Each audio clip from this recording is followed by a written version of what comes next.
साथियों नमस्कार, स्वागत है आपका अपने चैनल सक्सेस जंक्शन एक कदम सफलता की ओर में। और हम लेकर के आ गए आपके लिए सभी परीक्षा की दृष्टि से महत्वपूर्ण है 360 डिग्री करंट अफेयर। यहाँ पर हम आपको एक एक प्रश्न के बारे में पूरी जानकारी डिटेल में देते हैं, जिससे कि जो आपके कथन वाले प्रश्न बनते हैं, जैसे कि अभी आईबी के एग्जाम में प्रश्न आए थे कि पहला और दूसरा सही है, दूसरा और तीसरा ऑप्शन सही है या सभी सही है, इन प्रश्नों को आप बड़ी आसानी से सॉल्व कर सकें, यही हमारा प्रयास रहता है। एक एक प्रश्न के बारे में आपको 360 डिग्री एंगल से हम पूरी जानकारी आपको प्रोवाइड कराते हैं। तो एमपीपीएससी वालों के लिए महत्वपूर्ण है ये वीडियो, क्योंकि यूनिट 8 जो है उसमें आपके समसामयिक घटना संग्रह, स्पोर्ट घटना संग्रह और एमपी करंट अफेयर, ये सारे प्रश्न आपके यूनिट 8 के अंतर्गत आते हैं। और विभिन्न परीक्षाओं में करंट अफेयर का वेटेज आपको पता ही है, बहुत ज़्यादा बढ़ रहा है। तो उसी को दृष्टिकोण को रखते हुए चलिए चलते हैं सीधे प्रश्न नंबर 1 की ओर। आइए देखते हैं प्रश्न नंबर 1 क्या है। तो देखिए, अभी हाल ही में किस आईआईटी ने दृष्टिबाधित लोगों के लिए स्पर्श संवेदनशील घड़ी विकसित की है?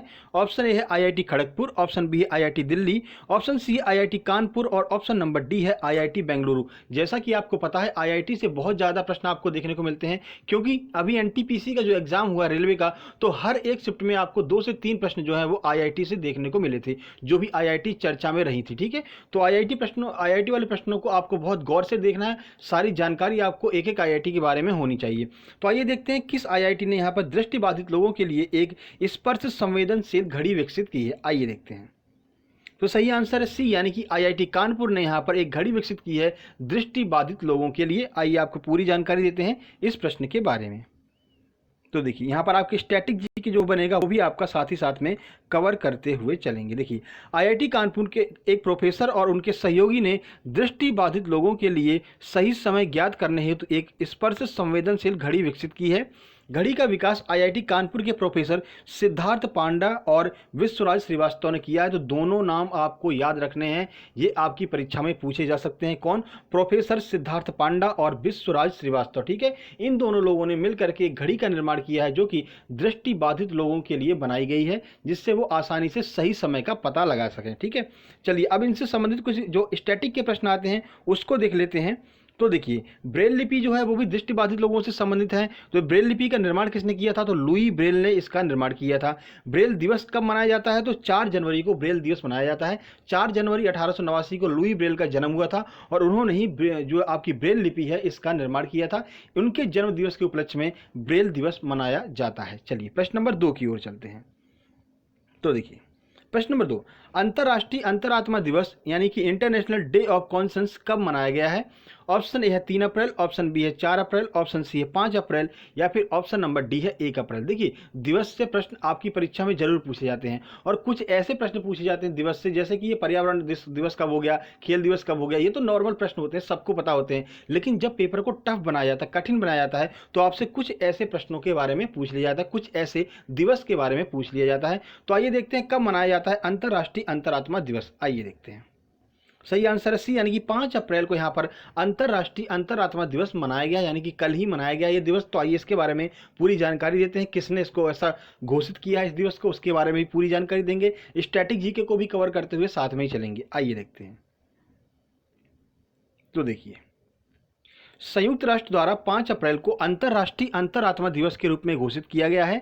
यह दिन लोगों को आत्मचिंतन करने और अपने विवेक का पालन करने और सही काम करने के लिए स्मरण में चिन्हित करने के लिए मनाया जाता है। कुल मिलाकर के यहाँ पर लोगों को बताया जाता है कि इस दिन कम से कम एक दिन तो अपने लिए निकालिए, आत्मचिंतन कीजिए कि आपने पूरे साल में क्या किया, क्या कमी रह गई आपकी, क्या अच्छाई है। तो अपने आत्मचिंतन के लिए ये दिवस जो है संयुक्त राष्ट्र संघ द्वारा यहाँ पर घोषित किया गया है। ठीक है, पहला अंतर्राष्ट्रीय अंतरात्मा दिवस कब मनाया गया था? तो 2020 से इसकी शुरुआत की गई है। तो ये आपका दूसरा है। ठीक है, अब यहाँ पर स्टैटिक का जो प्रश्न बनेगा उसको देख लेते हैं। तो यूएनओ यहाँ पर आया है, तो यूएनओ से स्टैटिक जीके के प्रश्न बन सकते हैं। तो आइए साथ ही साथ में यूएनओ को भी कवर करते हुए चलते हैं।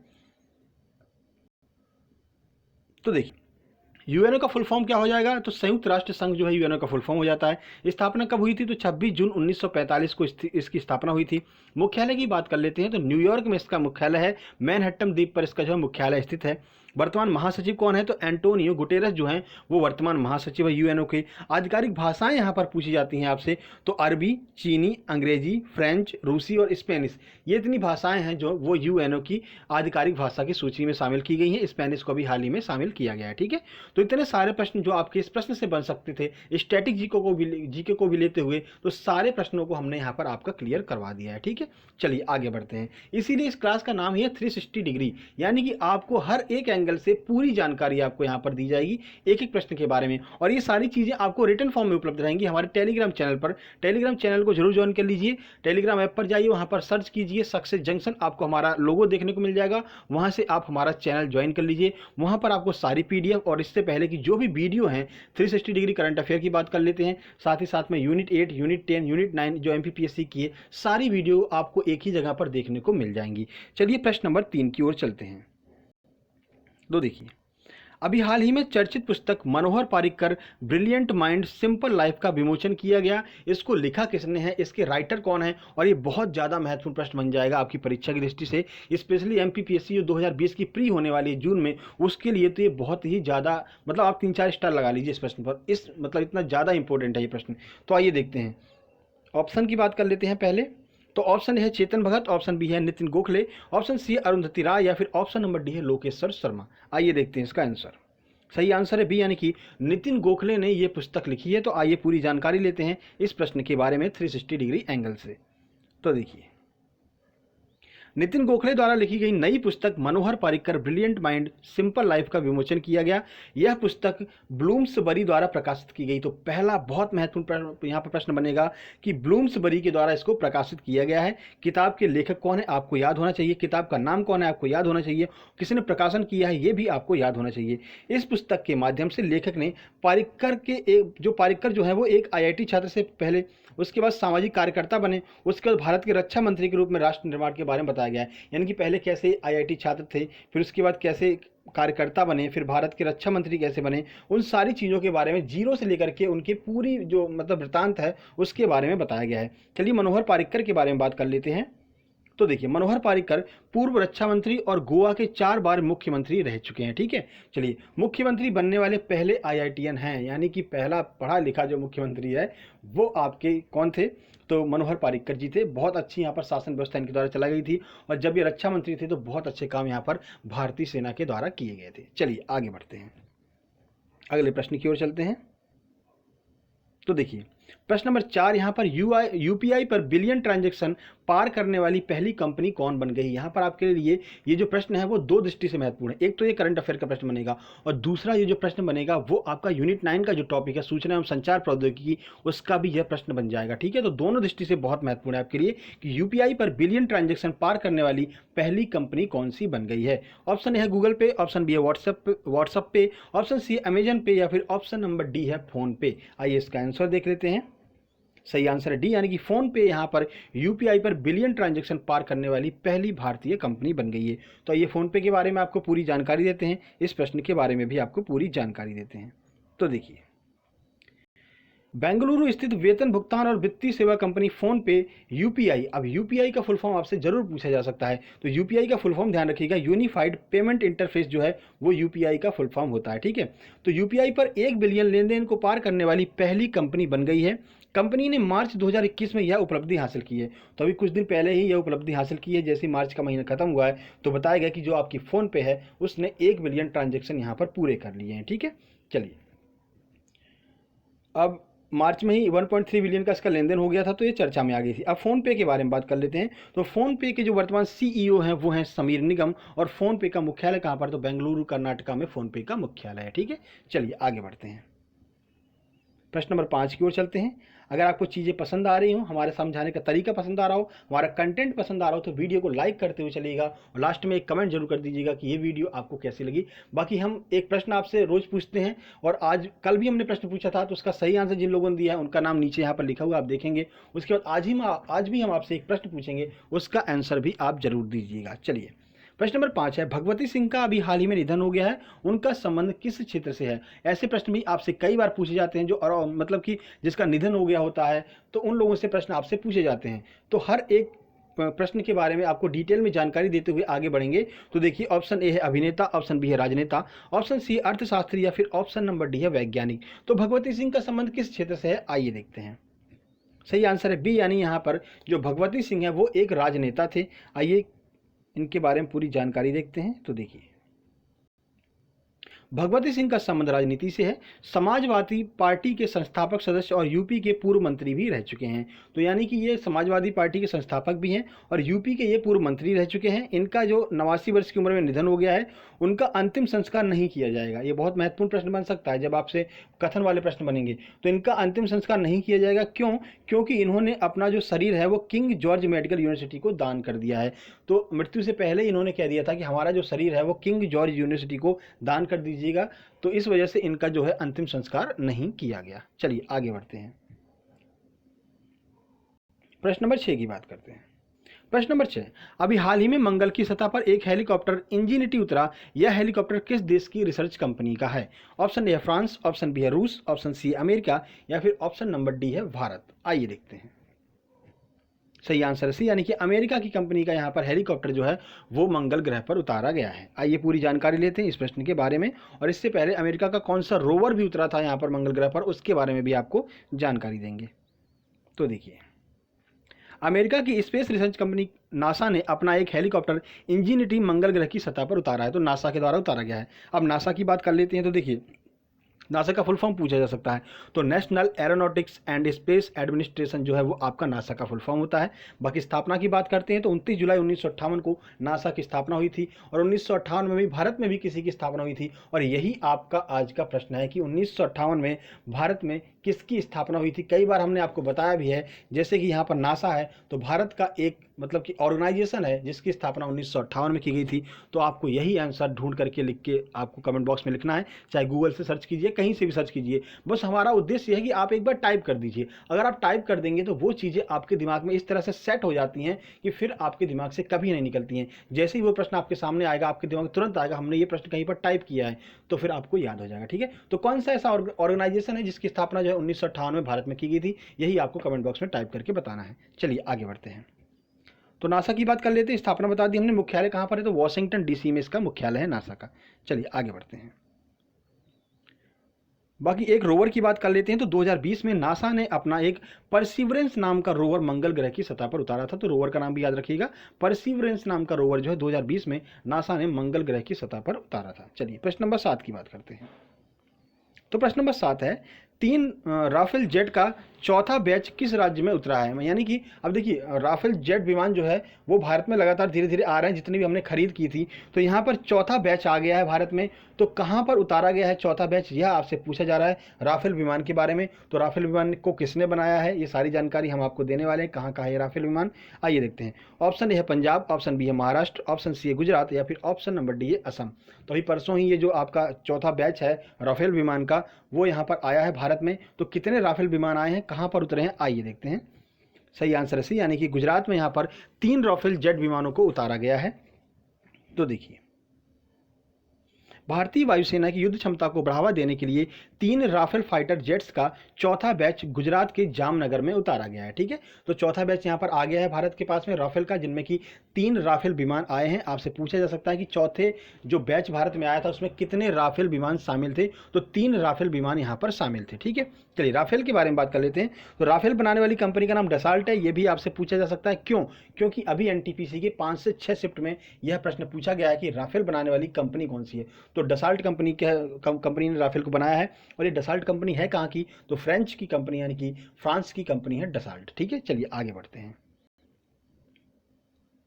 बाकी अब पर फ्रांस की बात आ गई तो फ्रांस के बारे में कुछ जानकारी आपको दे देते हैं। तो फ्रांस की राजधानी कहाँ पर है? पेरिस में है। और यह प्रश्न भी पूछा गया एनटीपीसी में कि पेरिस किस नदी के किनारे स्थित है? तो सीन नदी के किनारे पेरिस स्थित है। और यहीं पर आपका यूनेस्को का मुख्यालय भी है। याद है यूनेस्को का मुख्यालय कहाँ पर है? तो पेरिस में ही यूनेस्को का मुख्यालय। एफिल टावर भी पेरिस में ही है, याद रखिएगा, ये तो याद ही रहता है। चलिए प्रश्न नंबर 8 की ओर चलते हैं।